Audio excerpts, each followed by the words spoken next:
Hello and welcome to Criminal Record, the Daily Record's new weekly crime show. My name is Norman Sylvester and I'm the Daily Record's crime reporter. Our special guest today is Professor David Wilson, one of Britain's leading criminologists and crime authors. A former governor at Wormwood Prison in London, Professor Wilson, originally from Carluke in Lanarkshire, has become a household name in Scotland as presenter of David Wilson's Crime Files on BBC. He's also co-presenter with Amelia Fox of the documentary series In the Footsteps of Killers. Professor Wilson has a new book out, A History of Modern Britain in 20 Murders, which looks at a variety of disturbing homicides from Jack the Ripper through to Jamie Bulger and Sarah Everard. Welcome to Criminal Record, Professor Wilson. Thank you for joining us. Norman, it's very kind of you to invite me onto Criminal Record. I love the pun, and as you will perhaps remember, I used to write a monthly column for the Daily Record, so it's lovely to be back. You have a new book out. Tell us a bit about that. You feature two Scottish murders in the book. One is of an 8-year-old child, Helen Priestley, in Aberdeen in the 1930s, and another more recently, that of Melanie Sturton. In both cases, the perpetrators were women. Do you think generally that murders show how society is changing over the years, or is a murder regardless of the era? Well, we tend to tell the story of murder in our culture through what I call ideal victims. And an ideal victim is usually white, female, blonde-haired, blue-eyed, comes from a professional background, lives in a picture-perfect town, as opposed to living on a sink estate. And what I was trying to do with the book, Norman, was not tell a history of murder, but use murder to reflect on why those murders happened at that particular time, and therefore use murder to hold a mirror up to society from 1885 through to the present day. And here's the irony about murder. If you are murdered, ironically, even though all murders are a tragedy, the state is forced to do something about that murder in the guise of a detective goes and interviews people and tries to do an investigation into why the victim met the perpetrator, what happened in that situation to lead to lethal violence being used. And then they create a record, therefore, of an ordinary life. And if you want to tell the history of Britain not through the great and the good, the rich and the powerful, murder offers this unique way into understanding British history from the perspective of people like you and me, people like your listeners and your readers who are just going about their business in an ordinary, banal, everyday way.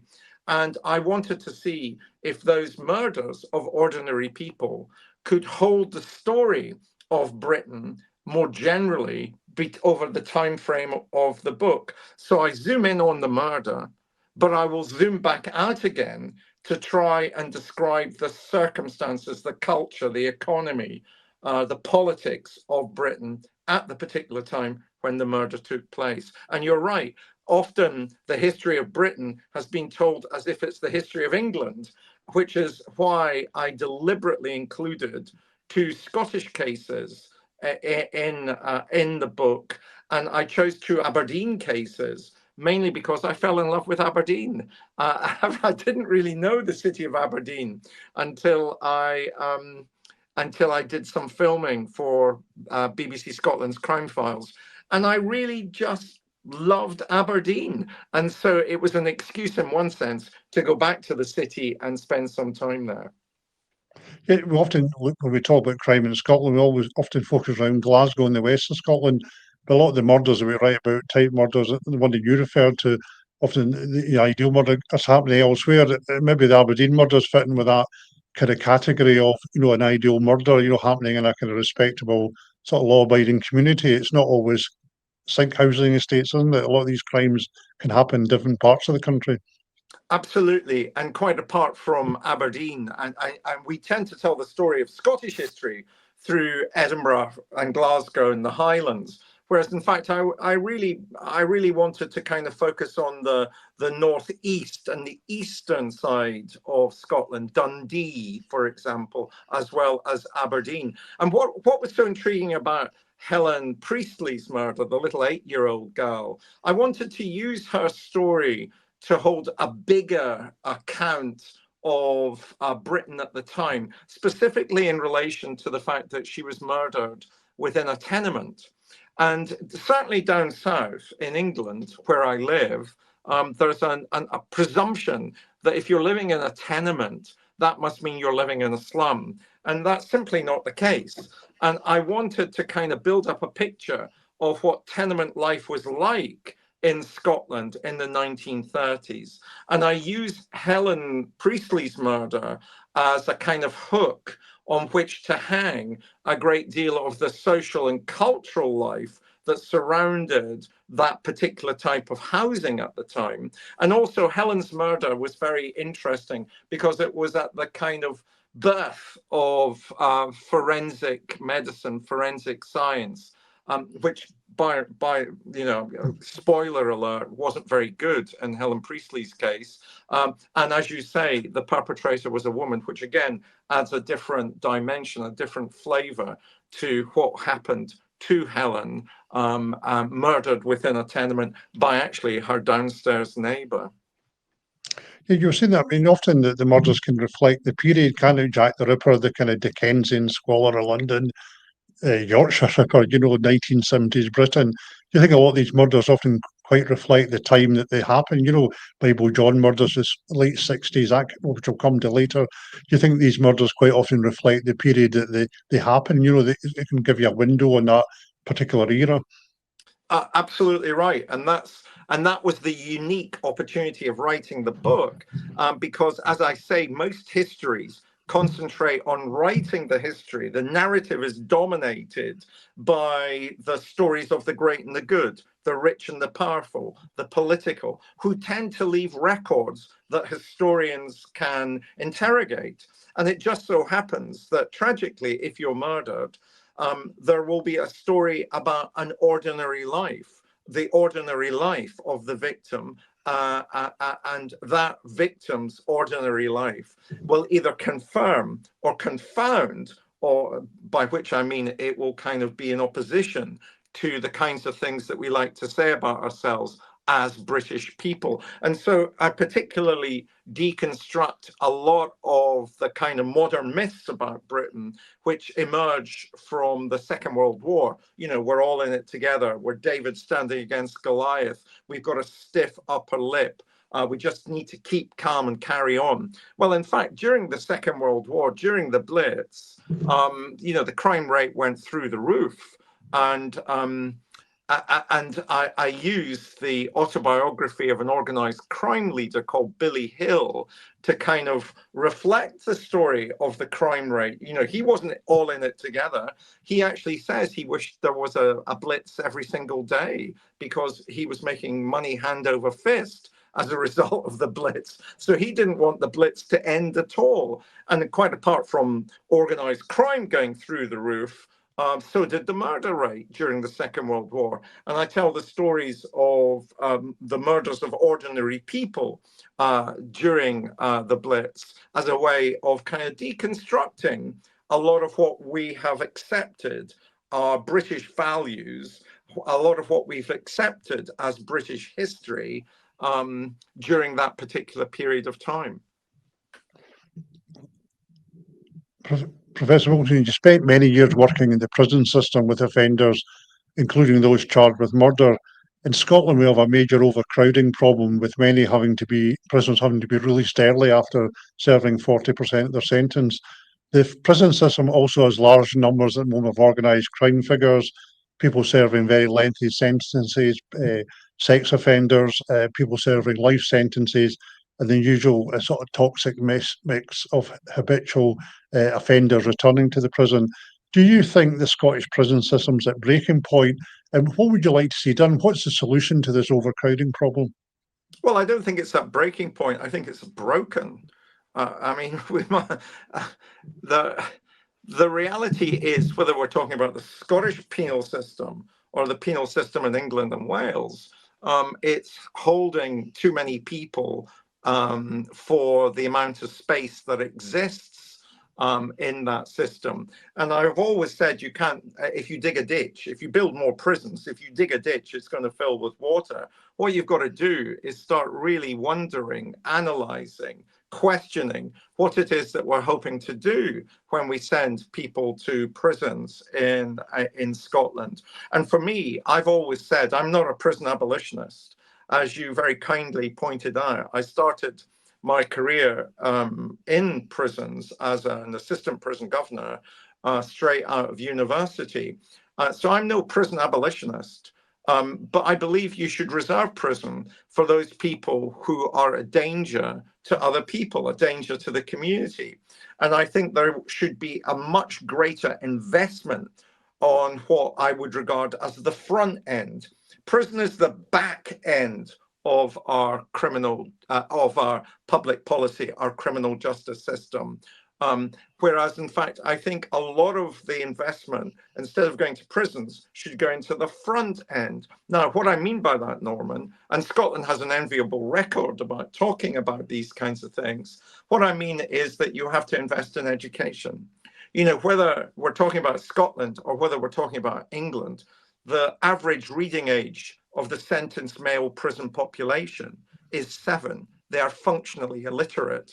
And therefore, I think a lot of investment, instead of prisons, should go into schooling and trying to keep young people, particularly young men, in school. I think there should be a greater investment in dealing with addictions. I think there should be a greater investment about dealing with mental health issues. I think there should be a greater investment as there has been in terms of thinking about how do we creatively tackle the underlying problem that, you know, Scotland has an unenviable reputation in relation to the numbers of people who are addicts.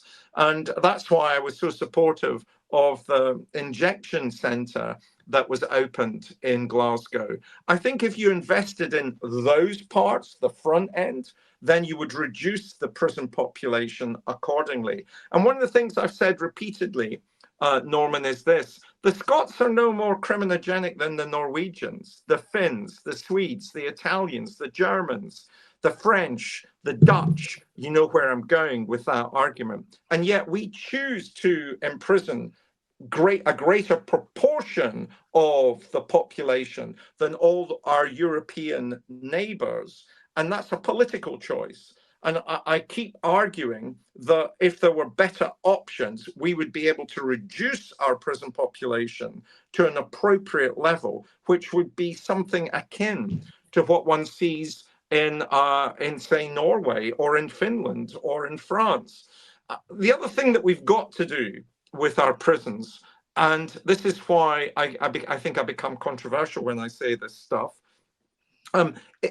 you know, a lot of violence, and you mentioned organized crime, a lot of violence, a lot of lethal violence in particular, is it's men that deal with it. And we have to tackle issues related to masculinity.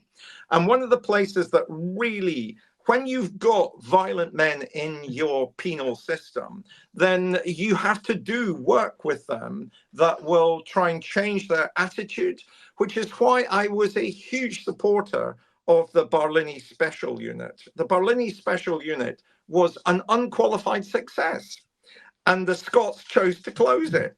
And it was closed not because it was a success, but in my view, because it couldn't be seen to be successful. But I think if you're serious about trying to make your community safer, when you've got this opportunity to work with violent men, you have to really tackle their underlying attitudes, especially in relation to how they perform masculinity. And the Barlinnie Special Unit really did try to do that with, in my view, a remarkable degree of success. You mentioned the Barlinnie Special. There was also one in, I think, Shotts Prison as well. Would that be an idea, maybe, for example, even tackling something like domestic violence, a large number of men in prison for very serious domestic violence offences? Would you like to see more kind of special units, not just in Barlinnie, but maybe dotted around the system to tackle that? Would that be a way of reducing the numbers behind bars? I absolutely do think that would be a positive step forward. I would just take issue that I don't think that what one sees in Shotts Prison is a recreation of the Barlinnie Special Unit. I think that's what the Scottish Prison Service would like us to believe, but it is not a therapeutic community in a functioning therapeutic community in the way that the Barlinnie Special Unit was a functioning therapeutic community, in my opinion. I think the other thing to say, and it's certainly an argument that I make in England, which I find really ironic, is that I try to talk about how the Scots have been the most innovative of the four home nations in relation to criminal justice. And we see that in particular, firstly, with the Glasgow violence reduction strategy, and then the Scottish violence reduction strategy, which, by the way, was the inspiration of a woman, Karen McCluskey, who I think is one of those unsung heroes in Scottish contemporary life. The Glasgow violence reduction strategy. In 2006, in 2004, I beg your pardon, Glasgow was the murder capital of Europe. There were more murders that took place in Glasgow than per capita than in any other European city. 10 years later, because of the Glasgow violence reduction strategy, that number of murders had been reduced to 60%. And now that Glasgow violence reduction strategy is the Scottish violence reduction strategy. And look at the figures that have just been released. In the last 12 months, the homicide rate, the numbers of, homicide is slightly different from what we mean as murder as a catch-all term, but the murder rate is at its lowest since 1971. And in England, I keep saying to English police forces, maybe you should be copying what's happening up in Scotland, which has had this incredible success. But of course, in England, because it's not invented in England, they want to kind of undermine the incredible steps that Scotland has taken to make sure that there is a reduction in the amount of lethal violence in Scotland. That doesn't mean to say lethal violence doesn't exist. 41 people were still killed in suspicious circumstances in the last 12 months, and every murder, every homicide is obviously a tragedy. But and too many of those tragedies are related to domestic violence, to coercive control, to the performance of masculinity. And so we're back to that point. Invest in the front end. Don't expect the back end, as it were, the prison system, to be able to tackle these broader, more holistic, more cultural problems. Just very quickly, just summarize, you're talking there about the need for education and more kind of drug injecting centres where people can inject safely. That would reduce the kind of revolving door then, because a lot of people in prison, it's a bit of a revolving door. They're low-level offenders who are constantly coming in and out the system.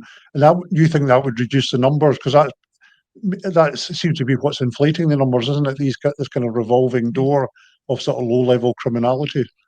Yes, and it's a willingness to use prison as a solution that creates the revolving door. And one of my arguments has been, be more creative, invest more in the front end, as opposed to the institution, which has a revolving door and could do nothing whatsoever to overcome the underlying problem that is meaning that people keep going in and out and in and out. I'm not saying at the minute we should have a second injecting centre in Scotland, because I'd like to see, the first one that's opened has only been open for a matter of months. I'd like to see what impact that has had. Is that really helping? Does it create other problems that hadn't been considered? So I think it's great that we've opened it, and I'd like to see more scrutiny of it. But my more general point is that stop investing in the institution that has a revolving door. Start investing in the community through community initiatives, especially those community initiatives that might deal with addiction, but might also deal with keeping young men. Initiatives that try to engage young men and keeping them on the straight and narrow in the community, as opposed to allowing them to be influenced by social media. Just one final point that you mentioned about the special units. dealing with the sort of masculine issues that's leading these young men into prison. Would that presumably not be just Berlin? Perhaps one in each prison? Would you like these sort of units to be expanded across the prison system? Well, my own view is that we're talking about two different things. The special unit in Barlini was dealing with men who had committed lethal violence and were long-time organized criminals who were going to be a problem in the community for a number of years. Now, that's where the Barlini Special Unit excelled in tackling the underlying criminality of that type of hardened offender. But the revolving door that we've been discussing, the revolving door in the institution of prison, is about young men who are low-level offenders. And saying they're a low-level offender doesn't mean to say they're a problem in the community where they live, but they're low-level offenders. And I would far rather see an investment in community approaches, community initiatives, than continuing to invest in a failing institution like a prison in the hope that somehow that's going to tackle what it is that means that those young men will go into that institution and a few weeks later come back out and commit further offences. Thank you. Moving on, you mentioned we're talking earlier about Scotland's low homicide rate. I think it's the lowest homicide levels since the 1970s. 1971. 1971. Why? We talked a little bit about for that reason because the success of the reduction violence unit both in Glasgow and nationally. But I'm just wondering now, is it given the technology the police have, is it almost impossible now to get away with murder? Given the tools now, we've got CCTV, DNA, mobile phone tracking. Police can examine people's digital devices, laptops to see where they were on a given day. We've got the all-seeing eye now with surveillance society. Is it now almost impossible to get away with murder compared to the unsolved cases of yesteryear? Well, you see, your question implies that an offender who's going to use lethal violence is going to calculate, is going to be rational. Your question implies that the lethal violence user is going to say, if I use lethal violence, will my mobile phone, will the CCTV, will my DNA, will that catch me? But in my experience of working with the vast majority of people I've worked with and still work with who commit lethal violence, they're not calculating. They're not making a rational calculation about whether they're going to be caught. They usually use lethal violence in what I've described in my writing as 5 minutes of madness.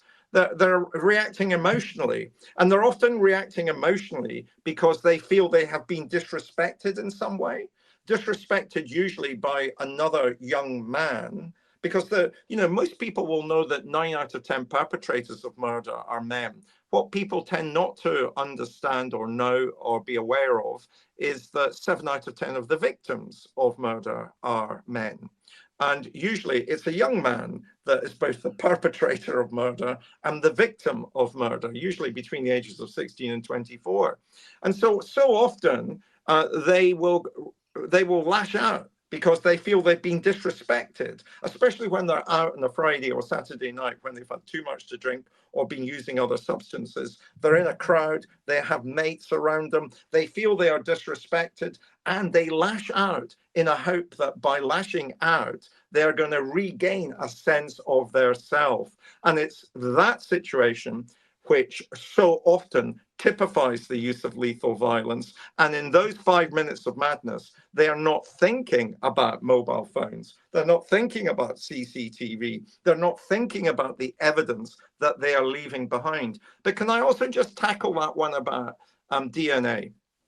Because again, I spend a lot of my time doing TV programs, documentaries, writing books, and from a genuine criminological perspective. And DNA, even though the United Kingdom has the oldest and largest national DNA database in the world, DNA is a crime-fighting tool. Despite what you see on television, I usually blame Amelia at this point, Amelia Fox at this point. Despite what you see on television, DNA is frankly largely irrelevant as a crime-fighting tool.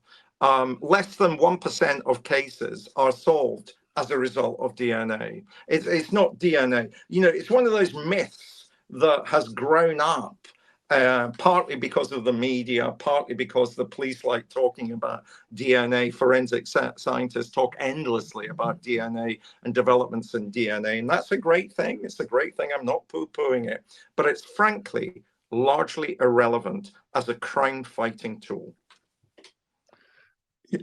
I mean, police are using other things, aren't they, like the CCTV, mobile phone triangulation. That's quite a common one now, isn't it? The DNA is just another factor, isn't it? The investigation it's just a modern version of fingerprints, really, isn't it? It's no more significant than any other sort of forensic tool, is it? But Norman, 90% of murder, whether we're talking about Scotland, England, or Wales, 90% of murder gets cleared up. It gets cleared up because most murders are self-solvers. There's nothing, you know, sometimes in a remarkable number of cases, the person reporting the murder to the police is the person who committed the murder. Whether you're a man or a woman, you're more likely to be murdered in your home than in an outdoor public space like a park or an alleyway, or an indoor public space like a pub or a club. You're the most deadly place, the place that's filled with the potential for lethal violence to happen is our home. And the room in our home where you're most likely to be murdered is the kitchen. And that's because we live our lives by and large now in kitchens. And of course, there's the presence of knives. You know, the Sabatier block is the British equivalent of the AK-47. So most murders get cleared up, and they get cleared up not because of offender profilers, not because of the police, not because of incredible developments in science or technology, but because usually the victim and the perpetrator knew one another. That's right. I think in most assaults, whether it be fatal or otherwise, the victim usually knows the perpetrator. They're either related or neighbours or friends or associates, aren't they? There's always a connection, isn't there? Yes, Invariably. and as people keep telling me, when crime writers, fiction writers, constantly ask me to give them advice, and I point all of this stuff out, and they go, "But David, that would be a very boring TV program, a very boring TV drama to have the." Because I usually say, "Well, it will be the husband that did it, or it will be the best friend who did it," and they go, "Oh yeah, but that would only give us 15 minutes of drama, and we need 8 parts in this series." So that's why we have this kind of incredible investment in serial killer thrillers, it seems to me. That's why there's this continuing fascination whereby the serial killer emerges as the super predator that populates Tartan Noir and populates not just literary Tartan Noir, but media Tartan Noir in terms of TV drama and film. We'll come back to you mentioned the serial offenders, serial killers later, but I was also wanting to ask you about organised crime. Scotland's had a major outbreak of violence earlier this year relating to a long-running feud between two organised crime groups in Glasgow that's seen more than 60 people arrested and 2 men murdered in a bar in Spain in May. The violence is clearly related to the millions being made each day from cocaine that sees new figures fill the vacuum created by imprisonment and death. Just wondering what your take generally is on organised crime, and is there anything the police can really do to stop this type of violence, given the massive profits that are being made every day across the UK? Well, you'll put your finger on it, Norman, haven't you? I mean, I kind of know the origins of the Lyons and the Daniels dispute rather than the current iteration of that dispute, which seems to have taken on a new dimension, doesn't it, in relation to events not just in Spain but also in Edinburgh. But yeah, it's about money. It's about the vast profits that can be made. And whether, you know, we're talking about Scotland, but we could be talking about organised crime in Dublin, in Belfast, in Leeds, in Bristol, in Norwich. You know, every city will have versions of an organised crime group who will be running a very successful, almost in plain sight, business, because there are huge amounts of money to be made in organized crime.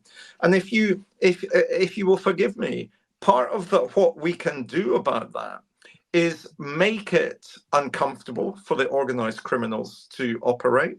And that is about policing initiatives and intelligence on the ground. But we can also think about that point I was making earlier in our discussion about investments in the front end.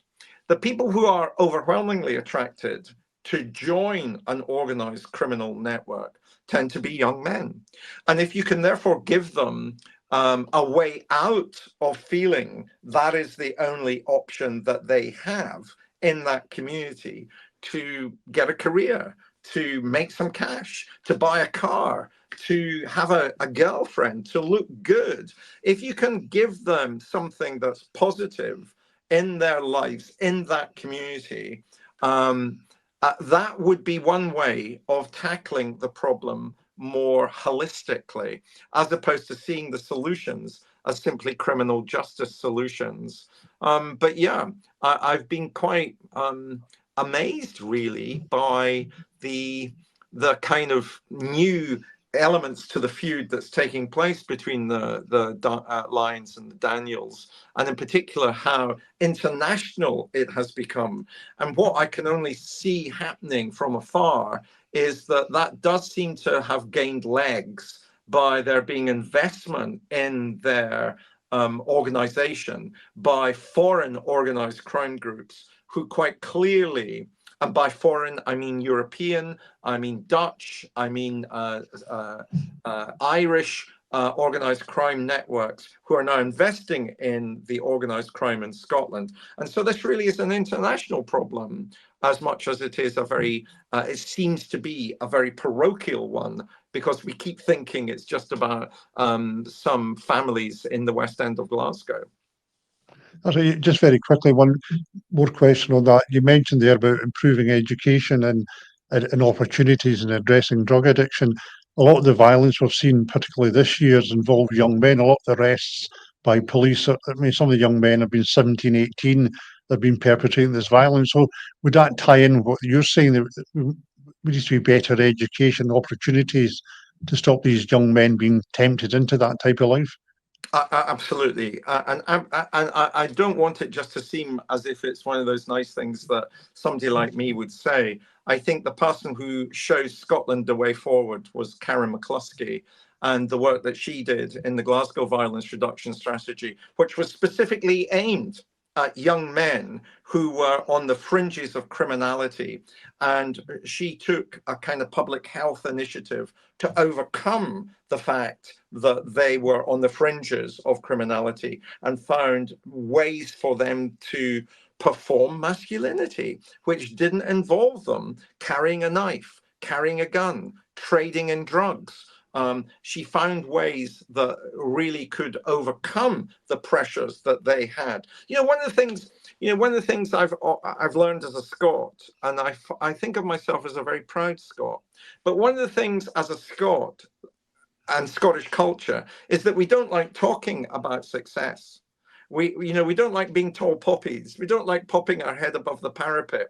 We don't shout from the rooftops. But Karen McCluskey, people like Karen McCluskey, who were centrally involved in the Glasgow Violence Reduction Strategy, we should be shouting about their success. It is a remarkable achievement what happened in between 2006 and 2016. It's a remarkable achievement in relation to the publication of the current homicide figures. And Scotland shouldn't be embarrassed about shouting about that success, because in the kernel of that success is how other places, England and Wales, is the kernel of how England and Wales should go about reducing some of the violence that they see in their communities.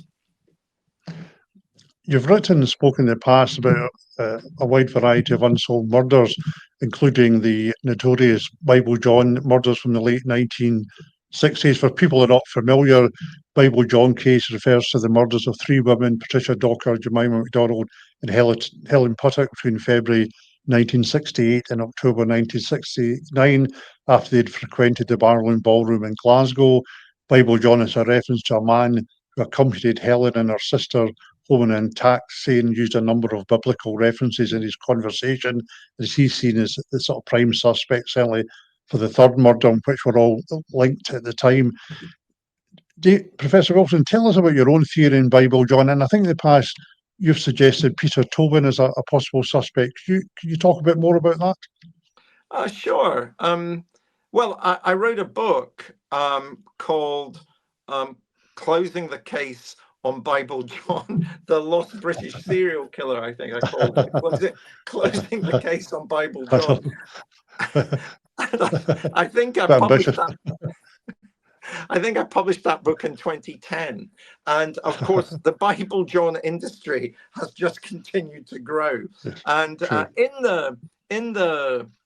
the book, I explained why I thought that Bible John was Peter Tobin, and I said it's a hypothesis. You know, ultimately, Norman, I'm an academic. I have a hypothesis, and I say this is my thinking.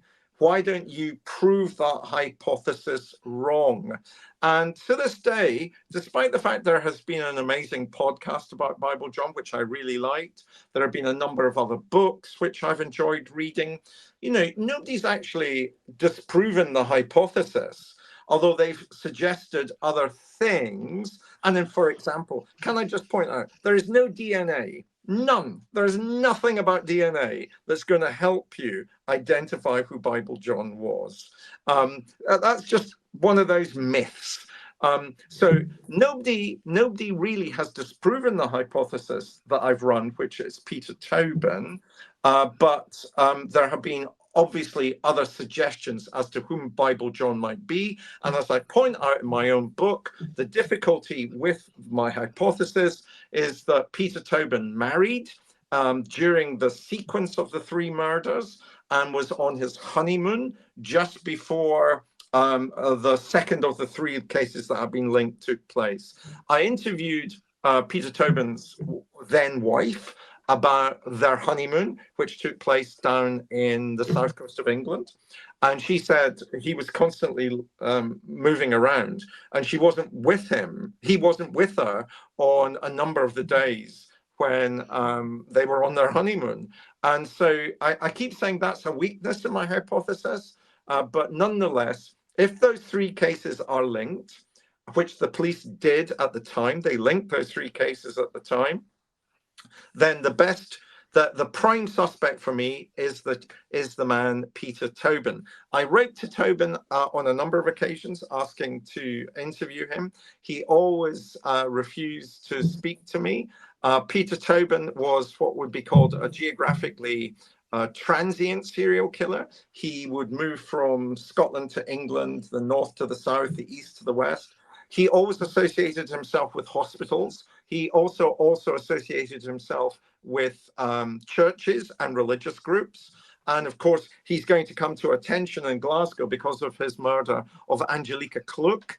And then he's going to disappear from Glasgow and reappear in a hospital in London. So he's in the frame for me because he looks like the incredible artistic impression of who Bible John was. He's geographically transient. We can place him in the city at the time of the first and the third of the linked three cases.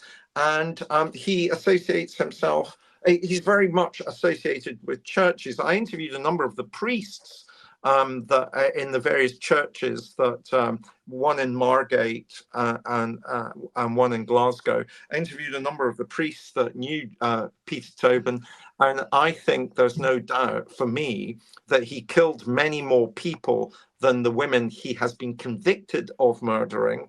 And I still say I'm very happy for my hypothesis to be proven wrong. But from everything I've heard or seen or read, that hypothesis still stands. I still think Peter Tobin is the prime suspect for the Bible John sequence. Former retired Detective Superintendent David Swindle, who did the original Angela Kluck inquiry, and then did Operation Anagram, which reviewed other links to other murders, which resulted in 2 further convictions. He's kind of dismissed Tobin as suspect, maybe for much the same reason that you've identified there in terms of where he was at certain times. He was in honeymoon and marriage, and he was saying there was no DNA connection to Tobin either. But you think that Tobin shouldn't be dismissed out of hand? It's still a valid connection, given that possibly, as you said, the DNA sample from the third victim is not a strong one, is it? I know David Swindle. I respect David Swindle, and as David Swindle, I'm sure, would acknowledge himself, there is no DNA there's no usable DNA in terms of the third victim at all. And in fact, I've interviewed the detective who wasn't David Swindle, who I interviewed the detective for the book in 2010. He's since passed. Who talked about how they dried the victims' stockings that they retrieved as part of their investigation, and they dried their stockings on an open radiator in the police headquarters. There's no usable DNA at all that would help in relation to this. So, I mean, one of the things I'm interested in, and the new book, I talk about, I used Holmes in terms of Jack the Ripper. Holmes stands for the Home Office Large Major Inquiry System. It's an information retrieval system.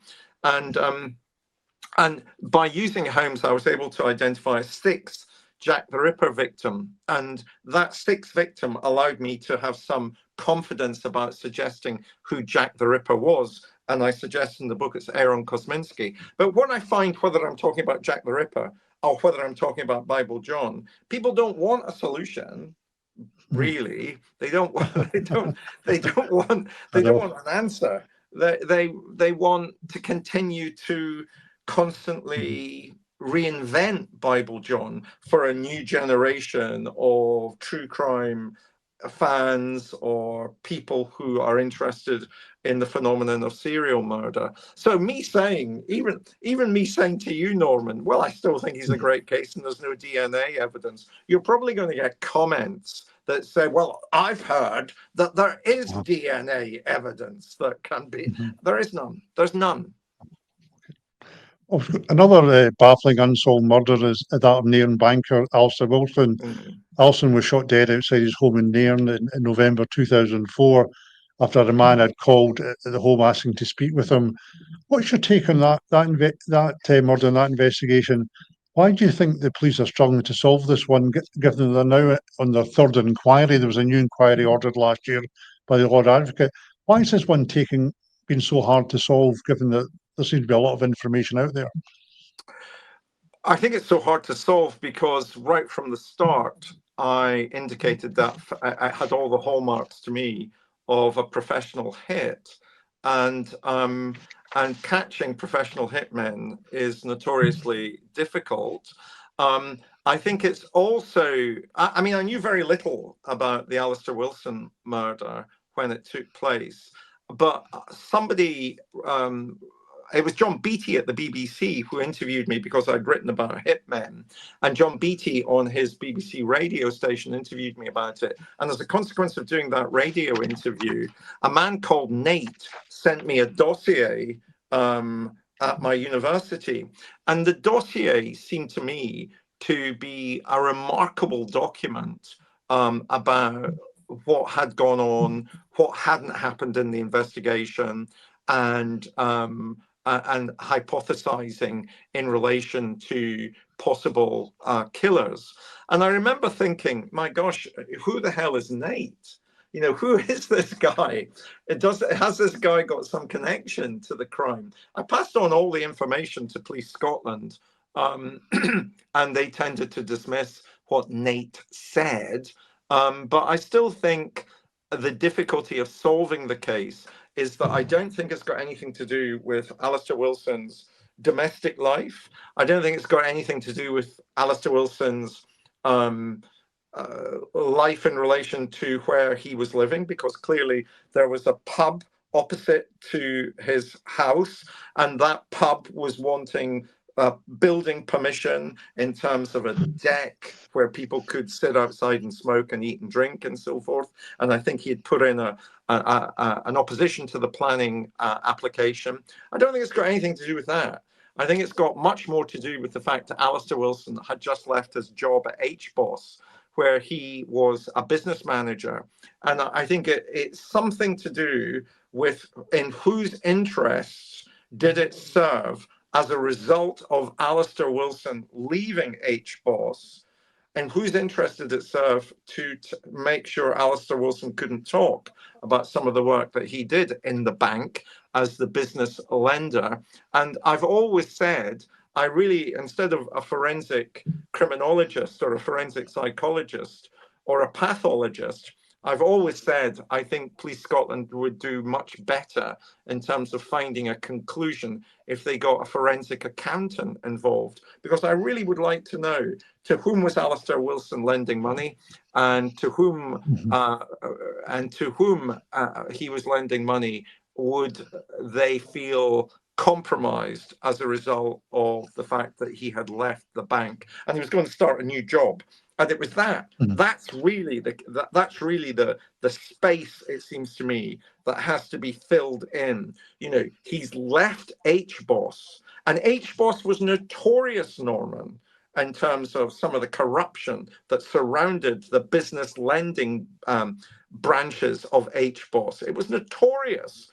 And led to all kinds of convictions in relation to fraud in England. It's that space that I think needs to be filled in.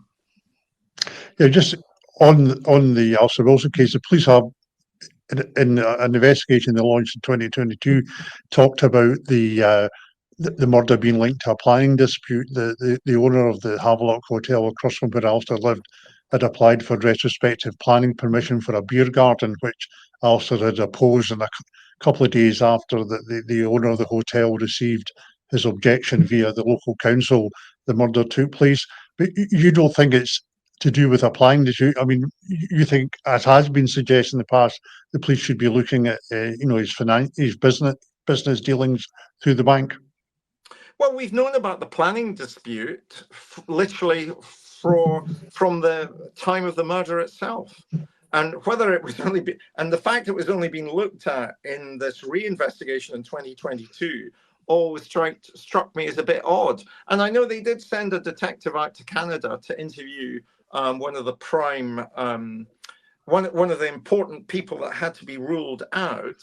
And there were no arrests made as a result of that interview. The person had moved from Scotland to Canada. There were no arrests made in relation to that. And so I think the planning dispute is one of the things that needs to be parked. I'd far rather people looked at the business dealings within the bank.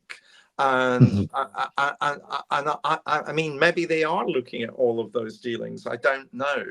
But I just feel that's the space for me where the solutions are probably going to come from. And just one final point that you mentioned, you think it was a professional hitman, a professional assassin. It has been suggested that the person supposed was a local man who was only in his early 20s at the time, who had access to firearms and subsequently spent some time in prison and was recently released on drugs charges. But you think it's possible like an outsider, that the person's come from wherever, we don't know, but it's somebody outside, out with the Nairn community. If it's a professional assassin, would that make sense? Well, it would make sense because Alistair Wilson was murdered on his doorstep, and his wife, Alistair Wilson's wife, answered the door to the killer. And if it was a local man who lived just up the road in Nairn, I think Alistair Wilson's widow would be able to identify who it was that knocked on her door. Or maybe even have recognised him. And she should have been able to have recognised him if it was just simply, I know exactly who it is that you're. I mean, we have to be very careful legally, Norman. Sure. Don't we? I know exactly who it is that you're indicating. But if it was that person, I'm sure Alistair Wilson's widow would have been able to have identified that person as the man that knocked on the door, handed over a letter, gave the letter to Alistair Wilson, who then comes down, who is then subsequently shot. And if it had been a local man, there's always, it's a small town. We know that both Alistair and his wife worked and lived in the town. There was always a chance that either Alistair or his wife or both of them would recognise him. Exactly, and that's why it's never really held much. I just don't. It just never made sense to me. I couldn't understand why she would not be able to, wouldn't be able to recognize the person who had knocked on her door. It was her that opens the door, and so she would have seen the killer. Just just another point. Obviously, we know that there was this mystery envelope handed over with the word Paul written on it. Does Yeah. that kind of, which we don't know much more about, does that kind of fit in with your theory? It's a professional hit, handing over a document just to confirm identification. I think that's often used, isn't it? It absolutely is, and I think the letter was probably the envelope was perhaps Envelope, sorry. also. It was an envelope, and I think it was perhaps simply a way to get Alistair Wilson to come down from upstairs to be at the door. And again, it's just fitted in with the research, which is why John Beattie interviewed me. So often professional hits are conducted at the doorstep. But his wife answers the door. So the hitman has got to get the intended victim to come to the door. And I just felt that the envelope was a ruse to be able to get him to do so. We know that Alistair goes back in the house, but then comes back out again. But there's not much significance in that. I mean, obviously the killer's just waiting for their opportunity, aren't they? The right opportunity. It Yeah, would seem. I think that's exactly right. I think it. I mean, I would. It's one of the cases that intrigues me, partly because of all the research I've done about hitmen, and I would really like to investigate that case further. But there was a great podcast about it not so long ago, again on the Okay. BBC, that I thought was really interesting and really helpful. And the hit aspect of it is something that tends to be ignored or downplayed, and I still think that's for me, to me, is still more significant than any other piece of information. And we also know that a short time after we know we suspect the killer may have been driven away, but we know that certainly the gun's abandoned down a drain quite near to the house. Is that significant? Would that tie in with the professional hit theory that the gunman disposes of the gun quite quickly? The podcast about it was by Fiona Walker. I thought Fiona Walker's podcast on the Alistair Wilson case was really good. The gun's irrelevant, isn't it? Because there's no forensic there's been no forensic evidence retrieved from the gun that can identify the killer. So again, what does that tell you? That tells you that you've got somebody who's forensically aware enough to make sure that the gun is effectively a starter in terms of that leading to investigatory lines of inquiry. It was a particularly odd gun, but there you are. It was a particularly odd gun. I thought it was also interesting that the bullets. I mean, Jill Dando, who was also shot at her doorstep, the bullets used in that case were odd, unusual, but again, leads nowhere. Because, of course, in Jill Dando's case, it wasn't a local man, a loner, that gets convicted of a miscarriage of justice. I think in Jill Dando's case, it was also a professional hit. Finally, just tell us a bit more about where can we get your new book and what other plans do you have? My new book available in all good bookstores and obviously online. I've just done a 21-day tour talking about the book, including 7 nights in Scotland. And my current plans are I've started to think about my next book. and I am starting to film again in the early new year. But touring took a lot out of me, Norman. So I'm kind of trying to just be a bit more relaxed for the next couple of weeks. Although I still do This Morning on a regular basis, but I'm trying at the minute, before filming in the new year, to just kind of calm down, start sketching out what my next book is going to be. Okay. Well, enjoy your well-deserved rest. Thank you, Professor Wilson, for joining us. And thanks to our audience for tuning into Criminal Record. If you have a question for the team, you can email reporters@dailyrecord.co.uk with the subject line Criminal Record. We'll be back next week. In the meantime, you can subscribe to listen to this podcast on Spotify or Apple Podcast by searching for Criminal Record, or you can watch it each week on our YouTube channel. Thank you for joining us once again.